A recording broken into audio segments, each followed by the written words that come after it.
Wish to start the yoga journey, उनके लिए जो तीसरा आसन है वो है कैट एंड काउ पोज, यानी कि बिदला बिदला आसन।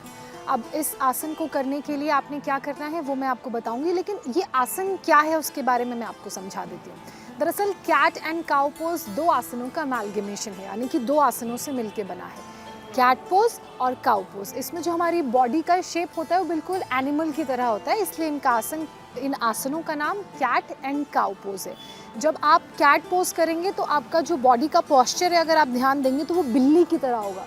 कुछ बिल्लियों में ऐसी एबिलिटीज़ होती हैं जो उनकी स्पाइन हेल्थ को बड़ा सपल रखती हैं, और आपने देखा होगा कि जो कैट्स होती हैं उनकी फ्लेक्सिबिलिटी भी बहुत अच्छी होती है, इसलिए इस आसन का नाम कैट आसन है। काउ पोज में क्या है, काउ पोज में जब आप गाय की बैक का शेप देखेंगे तो एक हंज आपको फील होगा, और उस शेप को जब आप करेंगे तो वो आप अपनी बॉडी में भी बिल्कुल वैसा सा ही शेप क्रिएट करेंगे अपनी बॉडी से इस पोस्चर में जाके, तो वो हो जाता है काउ पोज। अब कैट एंड काउ पोज कैसे करना है वो मैं आपको बताती हूँ। कैट एंड काउ पोज करने के लिए सबसे पहले आप पोस्चर में आ जाइए। पोस्चर आपका ऐसा रहेगा। अलाइनमेंट समझा देती हूँ। सबसे पहले आपके जो हैंड्स हैं, आपके जो पाम्स हैं वो आपके शोल्डर लाइन पे होंगे, बिल्कुल शोल्डर के नीचे आपके हैंड्स प्लेस्ड होंगे। आपके जो नीज़ हैं, घुटने हैं, वो आपके हिप के पैरेलल होंगे, बिल्कुल हिप के नीचे प्लेस्ड होंगे। आपके जो फीट्स हैं, पंजे जो हैं वो आउटवर्ड्स होंगे, this is inwards, this is outwards. पंजे आपके आउटवर्ड्स रिलैक्स्ड रहेंगे।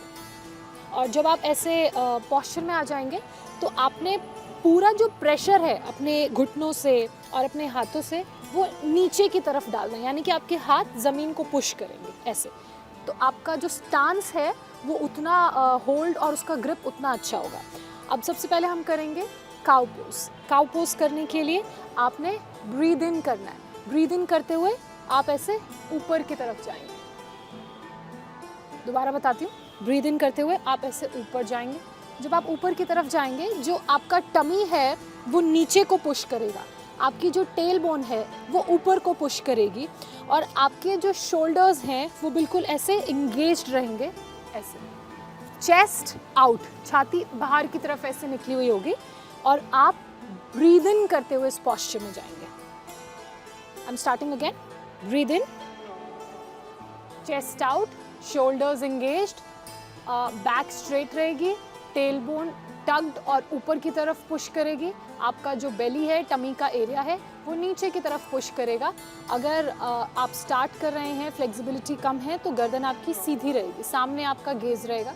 अगर फ्लेक्सिबिलिटी ज़्यादा है तो आपका गेज ऊपर की तरफ रहेगा। This is cow pose, breathing करते हुए। अब ब्रीद आउट करते हुए आप कैट पोज में आएंगे ऐसे।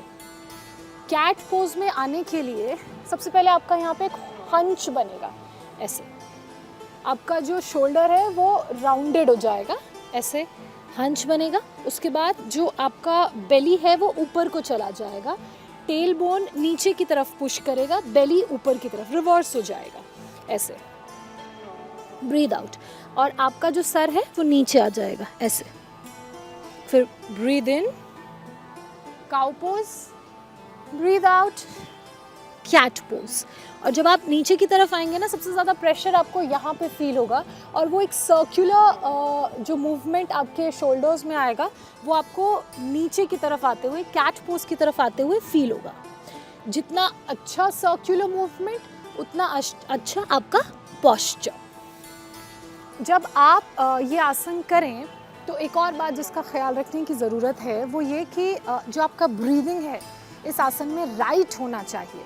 ब्रीदिंग के साथ आप मिस्टेक नहीं कर सकते। जब आप काउ पोस्चर में जाएं, काउ पोज करें, तो ब्रीद इन करना है, सांस भरते हुए आपने ऊपर जाना है। और जब आप कैट पोज में आए तो आपने ब्रीद आउट करना है, सांस छोड़ते हुए आपने नीचे की तरफ आना है।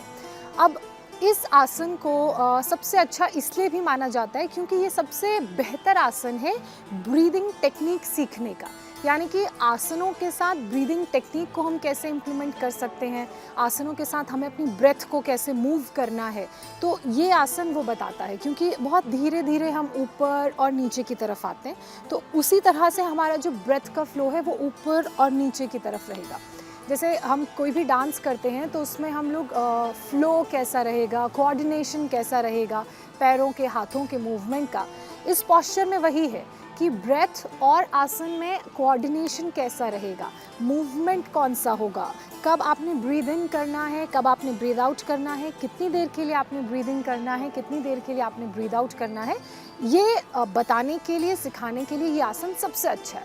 देखिए, आपने बहुत सारे आसनों में जब आप उसे ऐसे जैसे हम सीटेड ट्विस्ट कर रहे थे, जब आप पीछे की तरफ अपनी बॉडी को मूव करके होल्ड करते हैं, तब आप ब्रेथ होल्ड नहीं कर सकते, तब आपको नॉर्मल ब्रीदिंग ब्रीद आउट करना होता है। लेकिन जब आप ये वाला आसन करते हैं, जब आप धीरे से ऊपर की तरफ जाते हैं तो आप ब्रीद इन करते हैं, तो यानी कि you are playing with your breath, you are moving your body with your breath. और जब आप ऐसे ब्रीद आउट करते हैं, हंच बैक करते हैं, नीचे की तरफ आते हैं, तो आप कैट पोज में आ जाते हैं। तो यानी कि जो आपका मूवमेंट है वो ब्रेथ के हिसाब से, breathe out breathe in, breathe out breathe in. तो ये इस आसन के का सबसे बड़ा एडवांटेज ये है। अब इस आसन के बाकी फ़ायदों की बात करें तो ये आसन आपके मेरुदंड के लिए, यानी कि आपकी स्पाइन के लिए, आपकी बैकबोन के लिए बहुत अच्छा है। पूरी बैकबोन का मूवमेंट इसमें होता है, और जब वो मूवमेंट होता है, आपकी जो बैकबोन है वो आपके ब्रेथ के साथ, आपके पॉस्चर के मूवमेंट के साथ मूव करती है, तो वो आपकी स्पाइन को सपल रखती है, हेल्दी रखती है। और जो भी पूरे दिन भर की थकान ऑफिस में होती है, या कई बार हम लोग बहुत वेट महसूस करते हैं स्कैपुलाज में, लोअर बैक में पेन होता है, तो उस वेट को रिलीज़ करती है, उस प्रेशर को रिलीज़ करती है, उस पेन को दूर करती है। इसलिए इस आसन को रेगुलरली करना चाहिए, और साथ ही बहुत आसान आसन है, तो आप इसे अपनी रेगुलर प्रैक्टिस में भी, या फिर बिगनर भी हैं तो भी इसे अपनी प्रैक्टिस में शामिल कर सकते हैं।